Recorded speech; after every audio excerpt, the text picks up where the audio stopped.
ನಮಸ್ಕಾರ ವೀಕ್ಷಕರೇ, ನಾನು ನಿಮ್ಮ ಬೀನಾ ಚಂದ್ರು. ನಾನಿದಿನ ಟೊಮ್ಯಾಟೊ ರಸಮ್ ಹೇಗೆ ಮಾಡೋದು ಅಂತ ತಿಳಿಸ್ಕೊಡ್ತೀನಿ. ಇದಕ್ಕೆ ಬೇಕಾಗಿರೋಂತಹ ಇಂಗ್ರೀಡಿಯೆಂಟ್ಸು: ಬೆಳ್ಳುಳ್ಳಿನ ನಾನು ಸುಲಿದು ಹೆಚ್ಚಿಟ್ಕೊಂಡಿದ್ದೀನಿ, ಒಣಮೆಣಸಿನ್ಕಾಯಿ, ಕರಿಬೇವು ಹಾಗೂ ಕೊತ್ತಂಬರಿ ಸೊಪ್ಪು, ಮತ್ತು ಒಂದು ನಿಂಬೆಹಣ್ಣು ಗಾತ್ರದಷ್ಟು ಹುಣಸೆ ರಸನ ತೊಗೊಂಡಿದ್ದೀನಿ. ಅದಕ್ಕಿಂತ ಕಮ್ಮಿನೇ ತೊಗೊಂಡಿದ್ದೀನಿ. ಅದನ್ನು ನೀರಲ್ಲಿ ನೆನೆಸಿ ರಸ ತೆಗೆದು ಇಟ್ಕೊತಾ ಇದ್ದೀನಿ. ಈಗ ನಾನು ಇದಕ್ಕೆ ಒಂದು 3 ದಪ್ಪದಾಗಿರೋಂತಹ ಟೊಮೆಟೊಗಳನ್ನ ಹಾಕಿ ಇದನ್ನು ಕುದಿಸ್ಕೊತಾ ಇದ್ದೀನಿ. ಟೊಮೆಟೊ ಸಾಫ್ಟಾಗಿ ಆ ಸಿಪ್ಪೆನ ನಾವು ಸುಲ್ಕೋಬೇಕು. ಆ ರೀಸನಿಂದ ನಾನು ಅದನ್ನು ಕುದಿಸ್ಕೊಂಡೆ. ಇವಾಗ ಕುದ್ದಿರೋ ಟೊಮೆಟೊನೆಲ್ಲ ಒಂದು ಪ್ಲೇಟ್ಗೆ ಹಾಕ್ಕೊತಾ ಇದ್ದೀನಿ. ಚೂರು ಆರಿದ್ಮೇಲೆ ಇದ್ರದ್ದು ಸಿಪ್ಪೆನೆಲ್ಲ ತೆಕ್ಕೋಬೇಕು. ಸಿಪ್ಪೆ ಇದು ಬಾಡಿನಲ್ಲಿ ಡೈಜೆಸ್ಟ್ ಆಗೋಲ್ಲ ಅಂತ ಇದನ್ನು ತೆಗೆದು ಹಾಕ್ತಾಯಿದ್ದೀನಿ. ಮತ್ತು ರಸಮ್ ಮೇಲೆ ಪದ್ರ ಪದ್ರ ಥರ ಬರುತ್ತೆ, ಅದಕ್ಕೆ ಈ ಸಿಪ್ಪೆ ತೆಗೆದು ಹಿಂಗೆ ಹಾಕ್ಕೋತಾ ಇದ್ದೀನಿ. ಈಗ ಎಲ್ಲ ಸಿಪ್ಪೆನೂ ತೆಗ್ದಿದ್ದೀನಲ್ಲ, ಇದನ್ನು ಮತ್ತೆ ಆ ಕುದ್ದಿರೋ ನೀರಿಗೆನೇ ಹಾಕಿ ಅದನ್ನು ಸ್ಮ್ಯಾಶ್ ಮಾಡ್ಕೋಬೇಕು. ಇವಾಗ ಟೊಮೆಟೊಗಳನ್ನು ಈ ಟೊಮೆಟೊ ಚೆನ್ನಾಗಿ ಇದಾಗಬೇಕು ಅಂದರೆ ಮಧ್ಯ ಕಟ್ ಮಾಡಿಬಿಟ್ಟು ಕುದಿಸ್ಬಹುದು. ನಾನು ಹಾಗೆ ಹಾಕಿ ಕುದಿಸಿದ್ದೀನಿ.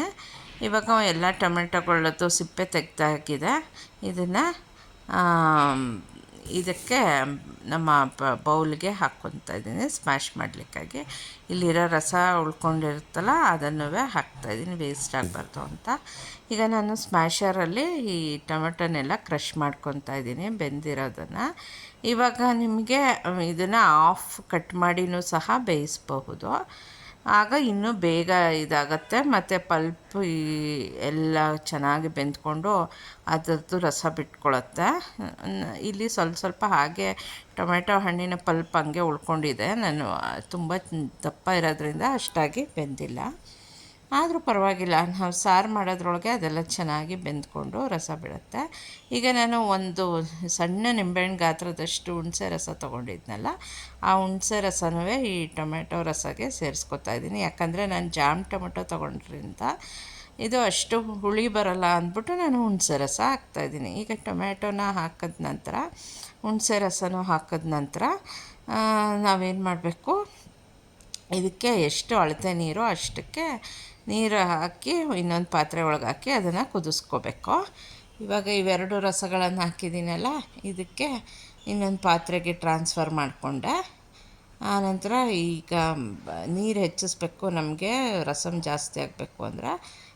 ಮತ್ತು ನೀರನ್ನು ಹಾಕಿ ಈಗ ಅದಕ್ಕೆ ನಾನು ಉಪ್ಪು ಹಾಕಿದ್ದೀನಿ, ಮತ್ತು 1.5 ಸ್ಪೂನಷ್ಟು ರಸಮ್ ಪೌಡ್ರ್ ಹಾಕಿದ್ದೀನಿ. ಇದೇ ನಾನು ಹೋಮ್ ಮೇಡ್ ರಸಮ್ ಪೌಡರ್ ಮಾಡಿರೋದು. ಇದನ್ನು ನಾನು ಹಿಂದಿನ ಎಪಿಸೋಡ್ನಲ್ಲಿ ಹಾಕಿದ್ದೀನಿ, ನನ್ನ ಯೂಟ್ಯೂಬ್ ಇದರಲ್ಲಿ ವೀಡಿಯೋಸಲ್ಲಿ ಹಾಕಿದ್ದೀನಿ. ಬೇಕಾದರೆ ನಾನು ಡಿಸ್ಕ್ರಿಪ್ಷನಲ್ಲೂ ಈ ಲಿಂಕನ್ನ ಹಾಕ್ತೀನಿ, ನೀವು ಚೆಕ್ ಮಾಡ್ಕೋಬೋದು ಹೇಗೆ ಪೌಡ್ರ್ ಮಾಡೋದು ಅಂತ. ಮತ್ತು ನಾನು ಒಂದು ಸ್ವಲ್ಪ ಅರಿಶಿನ ಪುಡಿನೂ ಹಾಕಿದ್ದೀನಿ. ಆಲ್ರೆಡಿ ಪೌಡ್ರಿಗೆ ಹಾಕಿರೋದ್ರಿಂದ ಅರಿಶಿನದ್ದು ಅವಶ್ಯಕತೆ ಇಲ್ಲ, ಆದರೆ ನಾನು ಒಂದು ಸ್ವಲ್ಪ ಇದಾಗಿ ಬರಲಿ ಅಂತ ಹಾಕ್ತಾಯಿದ್ದೀನಿ. ನಾನು ಈ ರಸಮ್ ಮಾಡೋಕ್ಕೆ ಯಾವುದೇ ರೀತಿಯಾದ ಬೇಳೆನೂ ಸಹ ಯೂಸ್ ಮಾಡಿಲ್ಲ. ಯಾಕಂದರೆ ನಾನು ರಸಮ್ ಪೌಡ್ರ್ ಮಾಡುವಾಗಲೇ ನಾನು ತೊಗರಿಬೇಳೆನ ಹಾಕಿ ಪೌಡ್ರ್ ಮಾಡ್ಕೊಂಡಿರೋದ್ರಿಂದ ಯಾವ ಬೇಳೆ ಅವಶ್ಯಕತೆ ಇಲ್ಲ. ಇನ್ ಕೇಸ್ ಎಮರ್ಜೆನ್ಸಿ ದಿಢೀರ್ ರಸಮ್ ಮಾಡಬೇಕು ಅಂದರೆ ಈ ರೀತಿ ಮಾಡ್ಕೋಬೋದು. ಇಲ್ಲ ಅಂದರೆ ನೀವು ಬೇಳೆನೂ ಸಹ ಬೇಯಿಸ್ಕೊಂಡು ಈ ರಸಮ್ನ ಮಾಡಬಹುದು. ನಾನು ಬೇಳೆನ ಇದಕ್ಕೆ ಬೇಯಿಸ್ಕೊಂಡಿಲ್ಲ, ರಸಮ್ ಪೌಡ್ರಲ್ಲಿ ಏನು ಬೇಳೆ ಹಾಕಿದ್ವೋ ಅಷ್ಟೇ ಬೇಳೆ. ಇವಾಗ ನಾನು ಈಗ ನೀರು ಹೆಚ್ಚಬೇಕಾಗಿರೋದ್ರಿಂದ ಅದನ್ನು ನೀರು ಹಾಕಿ ಇದು ಮಾಡ್ಕೊಂಡಿದ್ದೀನಿ.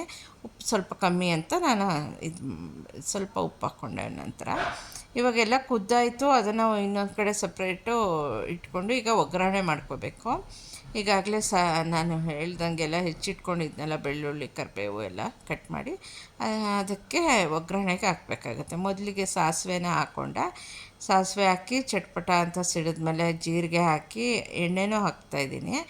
ಎಣ್ಣೆನೂ ಹಾಕಿ, ಎಣ್ಣೆ ಅಥವಾ ನೀವು ತುಪ್ಪನೂ ಹಾಕ್ಕೋಬಹುದು. ಯಾರು ರಸಮ್ನ ಹಾಗೆ ಊಟಕ್ಕೆ ಬೆರೆಸದೆ ಹಾಗೆ ಕುಡಿಬೇಕು ಅಂತಿದ್ದೀರಾ, ನೀವು ಅಂಥ ಸಂದರ್ಭದಲ್ಲಿ ತುಪ್ಪ ಹಾಕಿ ಮಾಡ್ಕೋಬಹುದು. ಇವಾಗ ಇದನ್ನು ಸ್ವಲ್ಪ ನಾನು ಹೆಚ್ಚು ಎಣ್ಣೆ ಯೂಸ್ ಮಾಡ್ತಿಲ್ಲ, ಸ್ವಲ್ಪ ಎಣ್ಣೆನಲ್ಲೇ ಇದನ್ನು ಫ್ರೈ ಮಾಡ್ಕೊತೀನಿ. ಇವಾಗ ಇದೆಲ್ಲ ಚೆನ್ನಾಗಿ ಸಿಡಿದು ಇದಾದಮೇಲೆ ಇದಕ್ಕೆ ಸು ಸಿಪ್ಪೆ ಸುಲಿದು ಸಣ್ಣದಾಗಿ ಹೆಚ್ಚಿಟ್ಕೊಂಡಂತಹ ಬೆಳ್ಳುಳ್ಳಿನೂ ಸಹ ಸೇರಿಸ್ಕೊತಾ ಇದ್ದೀನಿ. ಇದನ್ನು ಒಂಚೂರು ಫ್ರೈ ಮಾಡೋಣ, ಇದೊಂಚೂರು ಘಮ್ ಅಂತ ಬರೋವರೆಗೂ. ಆನಂತರ ಇದಕ್ಕೆ ನಾವು ಇನ್ನು ಉಳಿದಿರೋ ಅಂತಹ ಇದು ಕರಿಬೇವು ಮತ್ತು ಕೊತ್ತಂಬರಿ ಸೊಪ್ಪು, ಒಣಮೆಣಸಿನ್ಕಾಯಿ ಎಲ್ಲನೂ ಸಹ ಹಾಕ್ಕೊಂಡು ಒಂದೆರಡು ನಿಮಿಷ ಹಂಗೆ ಫ್ರೈ ಮಾಡ್ಕೋಬೇಕು. ಈಗ ಇದೆಲ್ಲ ಚೆನ್ನಾಗಿ ಫ್ರೈ ಮಾಡಿದ್ರೆ ಕೊತ್ತಂಬರಿ ಸೊಪ್ಪನ್ನ ನೀವು ಲಾಸ್ಟಲ್ಲಿ ಕುದಿಯುವಾಗಲೂ ಹಾಕ್ಬೋದು. ನಾನು ಎಣ್ಣೆನಲ್ಲೇ ಸ್ವಲ್ಪ ಫ್ರೈ ಮಾಡ್ತೀನಿ. ಈಗ ಎಲ್ಲ ಚೆನ್ನಾಗಿ ಫ್ರೈ ಆಯ್ತಲ್ವ, ಇದಕ್ಕೆ ನಾವು ಈಗಾಗಲೇ ಕುದಿಸಿಟ್ಕೊಂಡ್ವಲ್ಲ ರಸಮ್ ಪೌಡ್ರ್ ಹಾಕ್ಬಿಟ್ಟು ಟೊಮೆಟೊ ರಸ ಎಲ್ಲ, ಅದನ್ನು ಇದಕ್ಕೆ ಸೇರಿಸಿದ್ರೆ ನಮ್ಮ ರಸಮ್ಮು ರೆಡಿ ಆಗುತ್ತೆ. ಇವಾಗ ಇದನ್ನು ಹಾಕಿದೆ, ಎಷ್ಟು ಒಳ್ಳೆ ಪರಿಮಳ ಬರ್ತಾಯಿದೆ. ಫುಲ್ಲು ರಸಮ್ ಹಾಕಿಬಿಟ್ಟು ಇದನ್ನು ಇನ್ನೊಂದು ಒಂದು 5 ನಿಮಿಷ ಕುದಿಸ್ಬಿಟ್ರೆ ನಮಗೆ ತಿಳಿ ಸಾರು ಅಥವಾ ರಸಮ್ಮು ರೆಡಿ ಆಗುತ್ತೆ. ಇದನ್ನು ಅನ್ನದ ಜೊತೆಗೆ ಕಲಿಸ್ಕೊಂಡು ತಿನ್ನಬಹುದು. ಜೊತೆಗೆ ನಂಚ್ಕೊಳ್ಳೋಕ್ಕೆ ಏನಾದರೂ ಸೈಡ್ ಡಿಶಸ್ ಫ್ರೈ ಏನಾದರೂ ಮಾಡ್ಕೋಬೋದು, ಸಂಡಿಗೆ ಜೊತೆನೂ ಹಾಕ್ಕೊಂಡು ತಿನ್ನಬಹುದು. ಈ ರಸಮ್ ಪೌಡ್ರು ಮಾಡೋದನ್ನ ನಾನು ಹಿಂದಿನ ಎಪಿಸೋಡ್ನಲ್ಲಿ ತಿಳಿಸಿದ್ದೆ ಅಂತ ಹೇಳಿದೆ. ನಾನು ಈಗ ಈ ಡಿಸ್ಕ್ರಿಪ್ಷನ್ ಬಾಕ್ಸ್ನಲ್ಲೂ ಹಾಕ್ತೀನಿ, ನಿಮಗೆ ಬೇಕಾದರೆ ಇದನ್ನು ರಸಮ್ ಪೌಡ್ರ್ ಮಾಡೋದು ಹೇಗೆ ಅಂತಲೂ ಸಹ ತಿಳ್ಕೋಬಹುದು.